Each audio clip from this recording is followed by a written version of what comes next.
Disebut Panlong dalam bahasa Mandarin, naga adalah totem bangsa Cina, simbol Cina, memiliki status tertinggi di antara hewan, didewakan dan disakralkan.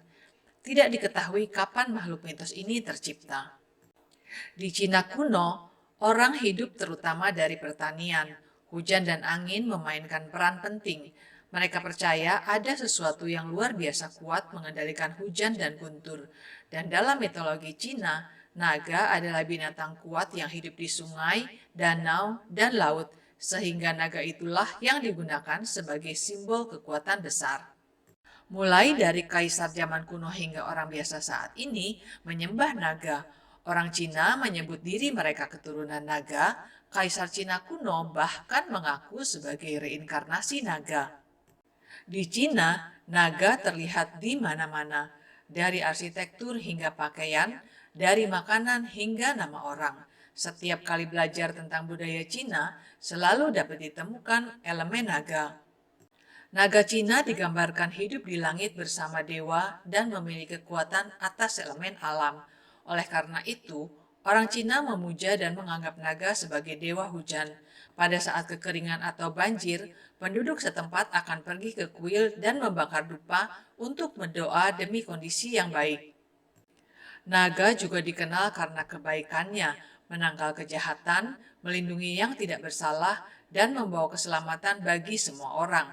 Naga dipercaya sebagai pelindung kehidupan, keluarga, dan bangsa secara keseluruhan. Orang yang lahir di tahun naga dipercaya beruntung, akan sukses dan kaya, biasanya berkarisma, berkarakter kuat, memiliki harga diri tinggi dan mulia, tetapi juga sentimental dan murah hati terhadap keluarga dan orang-orang yang paling penting baginya. Naga barat biasanya digambarkan sebagai makhluk berbahaya, monster jahat yang memiliki tubuh seperti ular dengan kaki buaya dan ditutupi sisik atau bulu, memiliki sayap atau paku di punggungnya, dan semuanya bernapas api, tinggal di sarang atau di tempat-tempat terpencil di gua atau di bawah tanah.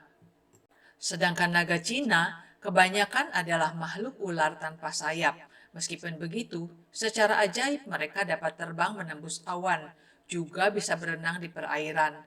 Mereka juga digambarkan hidup di laut, sungai, danau, atau dimanapun yang ada airnya.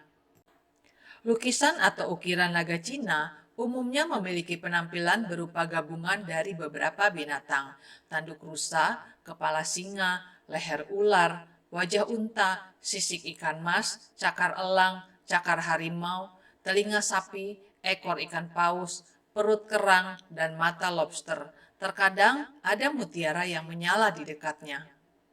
Beberapa cendekiawan Cina berpendapat bahwa pengumpulan bagian tubuh hewan menjadi sosok naga didasarkan pada penggabungan totem-totem beberapa suku yang berbeda.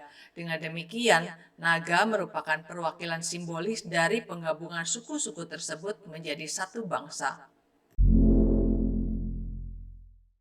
Dalam budaya Cina kuno, 9 dianggap sebagai angka penting, sering dikaitkan dengan kaisar. Orang Cina kuno mengkategorikan angka menjadi angka Yang dan angka Yin. Angka ganjil melambangkan Yang, sedangkan angka genap melambangkan Yin, dan 9 adalah angka yang terbesar. Itu berarti yang tertinggi dan prinsip dari Tao. Di kota terlarang di Beijing, terdapat tembok 9 naga yang dibangun pada tahun 1733, yaitu tahun ke-38 Kaisar Qianlong di dinasti Qing berkuasa. Panjangnya 67 kaki dan tingginya 11,5 kaki. Naga yang di tengah adalah naga utama, sedangkan di kedua sisinya masing-masing adalah naga naik dan naga turun. Naga utama berwarna kuning, yang merupakan warna paling mulia. Karena itu, jubah kaisar berwarna kuning. Kesembilan jenis naga tersebut adalah Tianlong atau naga langit yang menjaga istana surga dan menarik kereta dewa. Shenlong atau naga spiritual, dewa guntur yang mengendalikan cuaca dan berpenampilan seperti kepala manusia, tubuh naga, dan perut seperti gendang.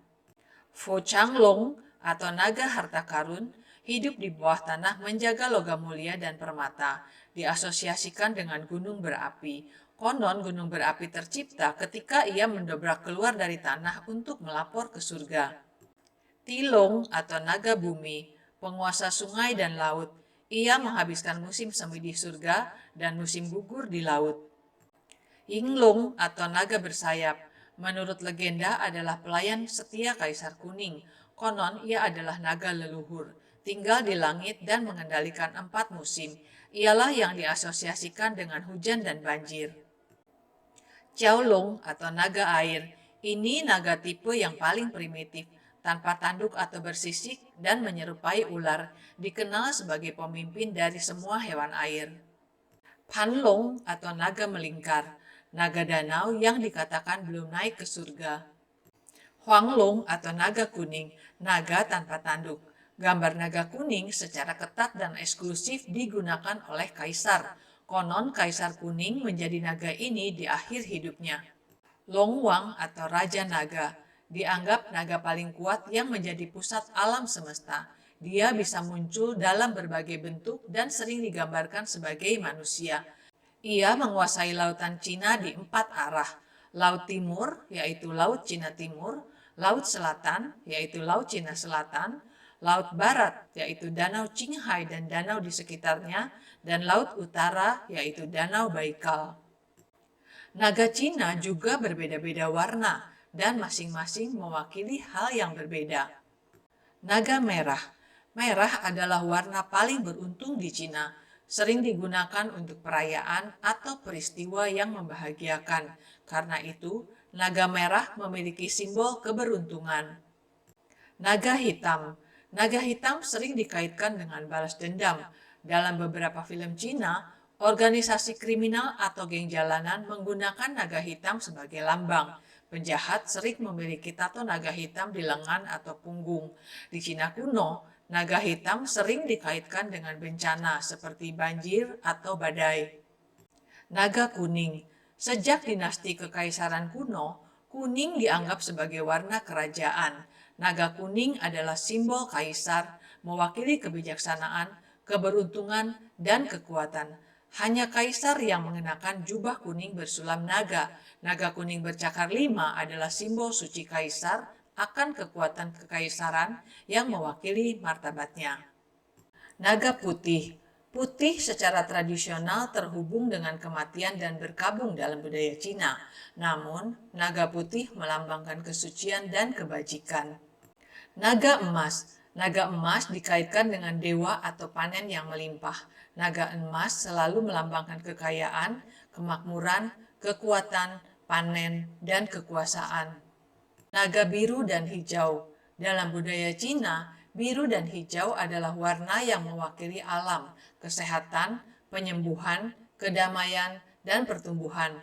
Naga biru dan hijau melambangkan mendekatnya musim semi, kehidupan baru, dan tanaman bertunas. Naga hijau adalah salah satu dari 4 binatang mitos Cina, yaitu kura-kura hitam, burung finik vermilion, harimau putih, dan naga hijau, yang masing-masing menjaga 4 arah angin. Naga hijau adalah yang menjaga timur. Naga memiliki 9 putra tetapi tidak ada yang mirip satu sama lain. Adalah pepatah yang populer di karangan masyarakat Cina. Dalam mitologi Cina kuno, dikatakan bahwa Longwang memiliki 9 anak laki-laki setelah bersetubuh dengan hewan yang berbeda, sehingga menciptakan hibrida. Setiap putra dikirim ke dunia dengan tugas khusus sebagai pewaris pelindung bumi dan rakyatnya. Pisi, putra sulung, bentuknya mirip kura-kura yang membawa benda berat. Cangkang keras kura-kura melambangkan ketahanan, ketangguhan, juga umur panjang dan keberuntungan. Ia sering terlihat di bagian bawah monumen makam. Chiwen, putra kedua, berkepala naga dan berbadan ikan, adalah penguasa air. Ia suka melihat ke bawah dari tempat yang tinggi. Biasanya ditempatkan di kedua ujung bubungan atap untuk berdoa memohon hujan dan menangkal api. Hulau, putra ketiga, tinggal di laut. Meskipun seekor naga, ia takut pada ikan paus dan akan mengaum saat diserang. Biasanya ditempatkan di atas lonceng agar berdentang keras. Pian, putra keempat, berbentuk singa yang bisa membedakan mana yang benar dan mana yang salah. Gambarnya sering diukir di pintu masuk penjara dan pengadilan atau berbagai lembaga yang berhubungan dengan keadilan. Tao Tie, putra kelima, berwajah manusia dan bertubuh kambing. Ia rakus dan biasanya muncul sebagai motif bejana perunggu dan alat memasak selama dinasti Shang, yaitu di abad ke-18 sampai 12 sebelum Masehi dan dinasti Zhou awal tahun 1111 sampai 900 sebelum Masehi. Kung Fu, putra keenam, seperti naga tetapi berkepala rata. Ia jago berenang dan air adalah dunianya. Gambarnya akan ditemukan di jembatan dan fasilitas pembuangan air. Ia juga mengendalikan banjir dan melindungi dari banjir.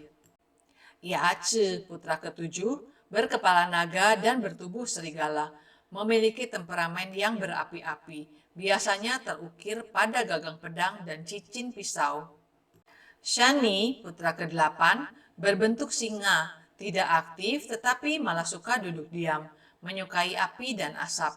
Karena itu biasa ditemukan di pembakar dupa di kuil.